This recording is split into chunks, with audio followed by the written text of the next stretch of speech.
Assalamualaikum warahmatullahi wabarakatuh. Perkenalkan, nama saya Muhammad Aldi Hidayat dengan NIM 2181000041, Fakultas Ilmu Komunikasi semester 5.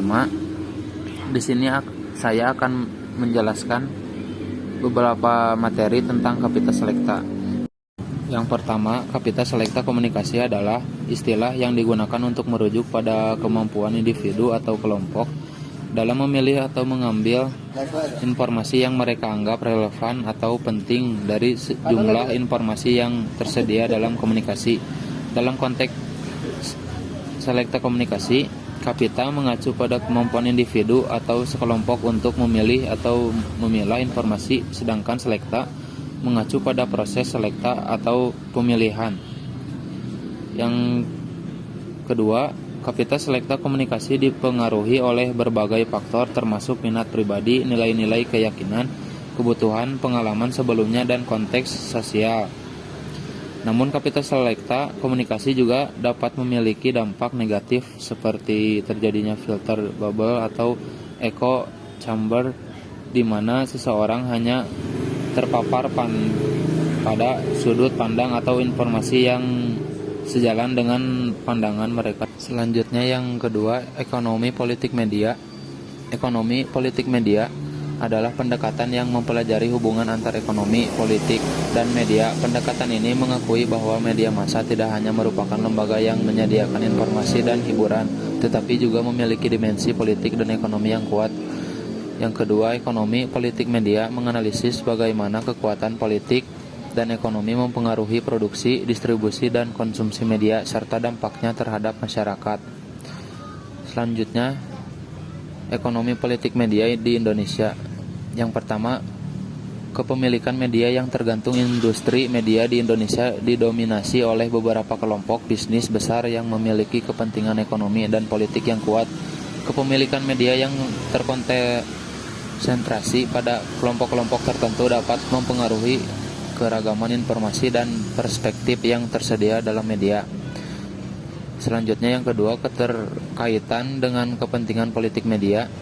Media Indonesia yang juga terkait erat dengan kepentingan politik. Beberapa media memiliki aplikasi atau afiliasi dengan partai politik atau kelompok kepentingan tertentu yang dapat mempengaruhi isu-isu yang diliput dan sudut pandang yang disampaikan.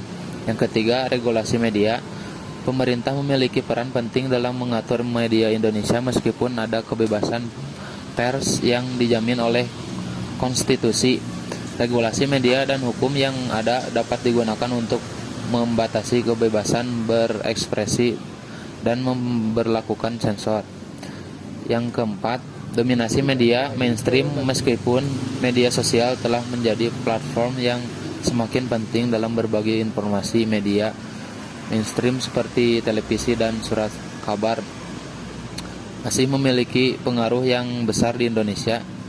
Akses terhadap media alternatif dan independen seringkali terbatas, sehingga pembentukan opini publik dapat dipengaruhi oleh media mainstream.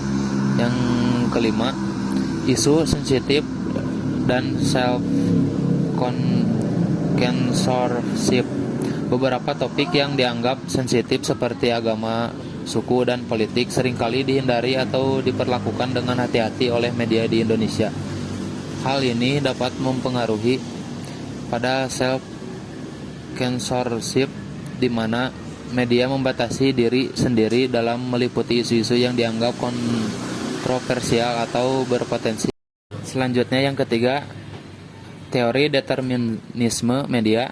Yang pertama, teori determinisme media adalah pandangan yang menyatakan bahwa media massa memiliki kekuatan yang kuat dalam menentukan perilaku, pola pikir, dan perkembangan sosial masyarakat.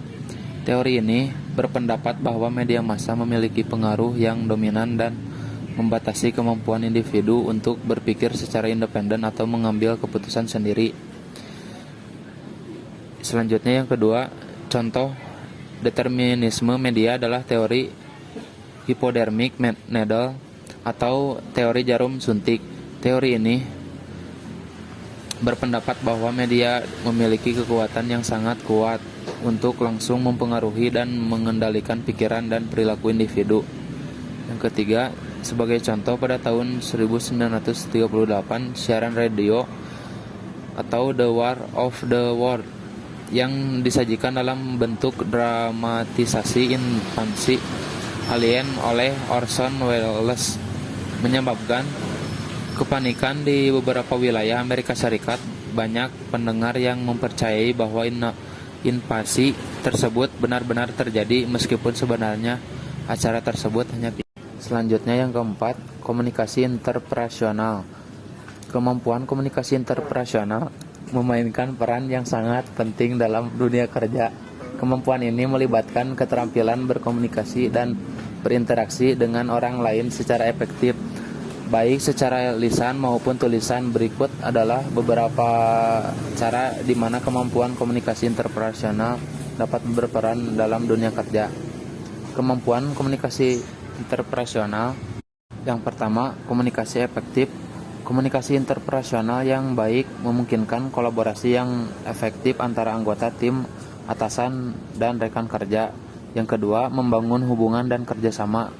Kemampuan komunikasi interpersonal yang kuat memungkinkan Anda untuk membangun hubungan yang baik dengan rekan kerja. Yang ketiga, memimpin dan motivasi. Komunikasi interpersonal yang efektif adalah kunci dalam memimpin dan memotivasi tim. Yang keempat, negosiasi dan penyelesaian konflik. Dalam situasi konflik atau pembahasan yang melibatkan kepentingan yang berbeda.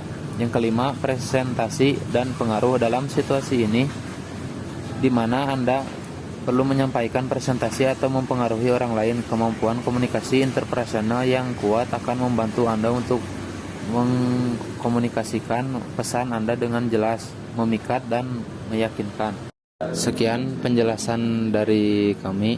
Mohon maaf bila ada kekurangan. Wabillahi taufiq wal hidayah. Wassalamualaikum warahmatullahi wabarakatuh.